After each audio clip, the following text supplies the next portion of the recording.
Hey everyone, this week's discussion post focuses on the role of the master's prepared nurse when it comes to the hematologic system, more specifically the different types of anemia a patient may experience.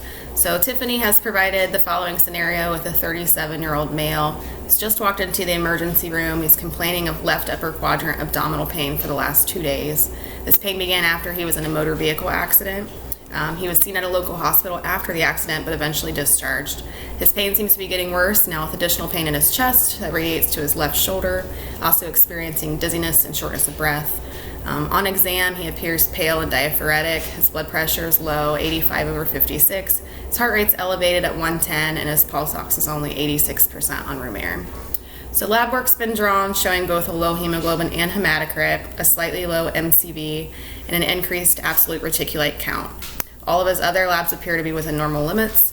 My action as the nurse caring for this patient would be to explain to the gentleman that he has acute blood loss due to the trauma he's recently experienced. I would assure the patient that anemia itself is relatively common, affecting almost 33% of the global population. Often anemia presents with non-specific complaints that can make the diagnosis somewhat challenging. Additionally, anemia can result in vitamin deficiencies like iron or folate, but can also be secondary to chronic illnesses like autoimmune disorders, cirrhosis, and even infection. Genetics and diet and the environment can all play an important role in one's type of anemia. In this patient's case, his current signs and symptoms indicate that he is having some hemolysis from his recent trauma. This is known as post-hemorrhagic anemia. He's presenting with classic signs like shortness of breath, tachycardia, and hypotension, in which the tissue hypoxia has contributed to compensatory mechanisms. The left upper abdominal pain that spreads to his left shoulder is indicative of damage or even rupture to his spleen. His blood work indicates to me that he has a decrease in the amount of hemoglobin in the blood relative to the blood volume, and that the proportion of whole blood made up of red blood cells is also decreased. So while the MCV is just slightly low, the increased reticulate count shows me that this anemia is due to an increased loss or destruction of cells.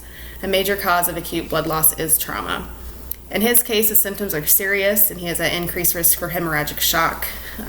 Supplying supplemental oxygen, IV fluids, pain relief medications are all ranges of treatment for this anemia.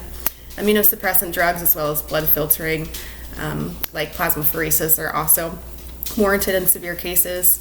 So as far as patient education is concerned, I would focus less on the common anemias resulting from genetics and nutrition, focus more on the anatomy and role of the spleen, how the trauma from the accident has impacted his normal cell functioning, and the classic signs relating to the patient's specific blood work.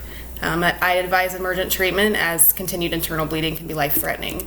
So thank you, Tiffany, for challenging my thinking with your scenario. For anyone wanting to read more in relation to my response, my references are listed in the post. Thanks so much. Have a great week.